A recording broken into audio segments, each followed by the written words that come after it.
Efa ndresaka an'izay sehatra ny fitanterana izay ihany isika dia nitsidika ny minisitry ny fitanterana sy ny famantarana ny toetrandro androany ny masovon'ny Afrika Atsimo miasa simony eto Madagasikara. Ny fanamafisana ny fiaraha-miasa eo amin'ny sehatra ny fitanterana sy ny fizahantany no natao lahadinika tao anatin'ity fiaonana ity.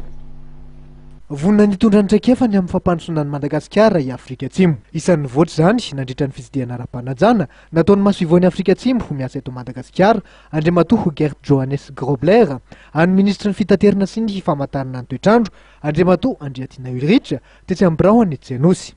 Nisongadina nandritra ity fiaonana ity ny fanamafisana ny fiara-miasa eo amin'ny firenena rotonta, indrindra eo amin'ny sehatra ny fitanterana sy ny fizahantany. Misy fampirisana zany misy ny azo antsoina hoe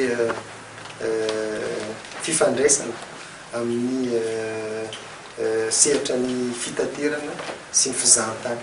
Kasika fitanterana moa dia vonina, efa vonina zany ny gouvernement sud-africain anampy an'ny FCE, fa manana vahaolana izy amin'izany ary manasa ny ministera zany ny teknisiana sy ny ministra andeha wakany Afrique du Sud andeha jery inona ny zavatra afaka omeny Transnet zany anisan'ny société d'État io any Sud-Afrique dia manova zany izy amin'izao ny fotodrafitrasa mikasika ny lalamby dia vonina ny mety hoe tsy ilaintsony omeny any FC. Vonina ihany koa zany zareo anampy any ADEMA satria misy ny société d'État ihany koa amin'ny antsoina hoe AXA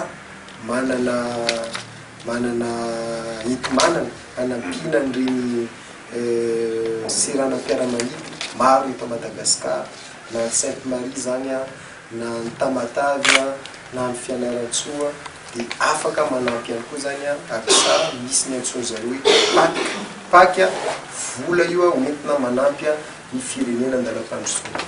Naomby ny dinika teo amin'ny hirotonta araka ny nambaran'Andriamatoa Gert Johannes Grobler. Porofon'izany hoy izy, voasa ho any Afrika Atsimo ny ministry ny fitanterana sady ministry ny fizahantany raha teo ihany koa, anatrika ny fivoriam-be mikasika ny fizahantany amin'ny volana meo avy izao.